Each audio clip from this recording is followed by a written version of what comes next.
Хөвсгөлийн гүнд цасанд дарагдсан уулсын дунд хүмхэр тайгаа химээх ариун газар бий.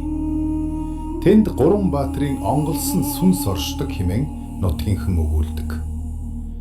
Харин тэдний сүнсийг дуудах, хөдөлгөх хүчтэй ганц хүн байжээ.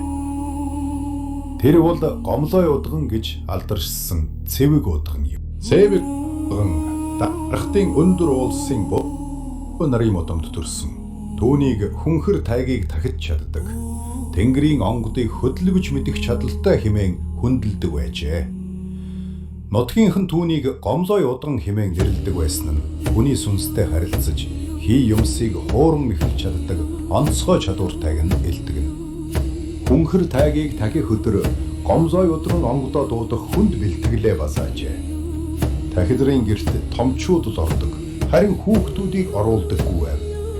Гэвч баатар химээх нэгэн жаал сонигч зангаараа гэрийн эсхийг хуруугаараа цоолж нүхээр нь харсан гэдэг.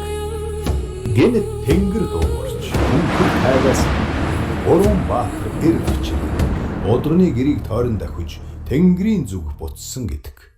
Тэр мөчөд тайгийн сүнс сэрж онгод хөдлөж байсан юм.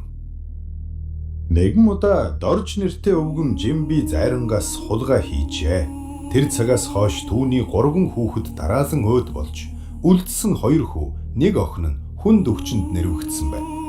Эцэст нь дорж гомлой удганы ивээл хүчийг уйж очжээ. Удган 18 мал уяад хатуу онгодын өмнөөс бүүлсэн гэдэг. Хэрвээ миний засал бүтсэн бол шөн дунд нэг нь уух юм асуух би тэр үед нь сүү амсуулаарай.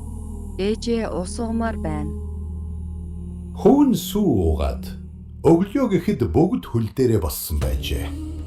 Ийхүү учирсан гай барцдыг зайлуулж өгсөнд дорж гомлой удганд талархан 18 бог малаа та ав гэжээ. Удам би авахгүй. Би тэрхий юмд танаа 18 малын зүсийг үзүүлж тэдний хуурч хүүхдүүдийг тань аварлаа. Түүнээс бус эдгээр малыг өөртөө авах гэсэн юм биш гэсэн байна. Удалгүй хүүхдүүдийн бие бүрэн идэгсэн тул өвгөн эмгэн 2 удганыг очиж нөгөө малаа өгөөд явжээ. Гэвч түүний хүүгийн нэг нь согтуу хэрж агсамжээ.